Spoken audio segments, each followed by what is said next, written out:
Emosi dan kecewa menjadi salah satu motif pengasuh menganiaya anak majikan. Kasus ini marak mencuat beberapa waktu terakhir berujung ke ranah hukum. Dalam praktiknya diperlukan fungsi kontrol pada hubungan sosial pengasuh dengan majikan.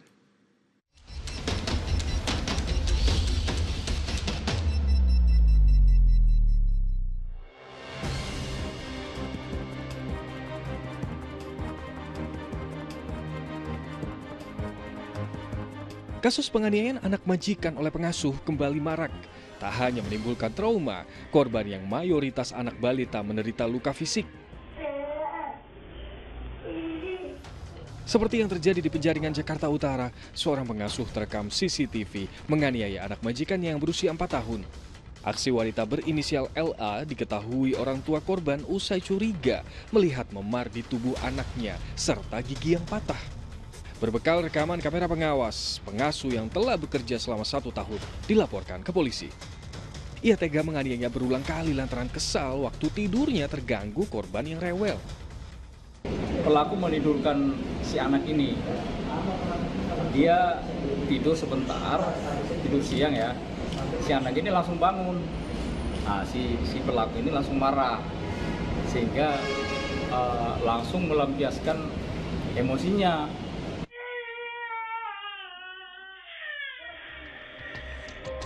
Kasus serupa juga terjadi di Palembang, Sumatera Selatan. Lantaran tidak diberi izin menjenguk anak dan orang tuanya yang sakit, seorang pengasuh terekam kamera pengawas menganiaya 2 anak majikannya. Akibatnya kedua korban yang berusia di bawah 5 tahun alami trauma. Polisi yang mendapat laporan orang tua korban menangkap tersangka berusia 56 tahun.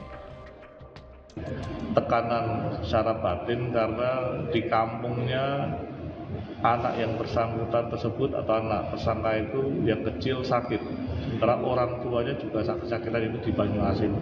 Telah melakukan 3 kali sesuai dengan bukti petunjuk ataupun alat bukti. Dalam hubungan sosial, menghadirkan seorang pengasuh ke dalam keluarga inti harus diiringi dengan fungsi kontrol yang ketat. Ini salah satu preventif tindak kekerasan kepada anak. Keluarga sendiri itu harusnya punya kesepakatan dan termasuk di dalamnya adalah mekanisme bagaimana mengontrol gitu kerja pengasuh ini dan termasuk kemudian siapa yang ditugaskan atau bentuknya seperti apa dan siapa yang bertanggung jawab terhadap pemantauan terhadap apa yang dilakukan oleh pengasuh begitu. Pada catatan Polri periode Januari 2025, kasus tindak pidana dalam perlindungan anak menjadi salah satu kasus pidana terbanyak dengan 982 perkara. Meski tindak kekerasan yang dilakukan pengasuh tidak berkorelasi dengan latar belakang pendidikan, namun etika serta keterampilan yang baik dapat menjadi pertimbangan merekrut pekerja rumah tangga. Mereka di sini itu diajarkan etika itu gimana beretika di rumah majikan. Itu kan memang hal kecil ya, tapi itu penting banget etika. Kita akan mengajarkan bagaimana mengurus anak, bikin susu bagaimana, cara memandikan, terus bagaimana cara mendekatkan anak kecil. Wawancara calon pengasuh, periksa kepribadian dan riwayat kesehatan, serta uji coba pekerjaan menjadi salah satu cara bagi orang tua memilih pengasuh guna meminimalisir terjadinya kekerasan pada anak. Tim Liputan melaporkan.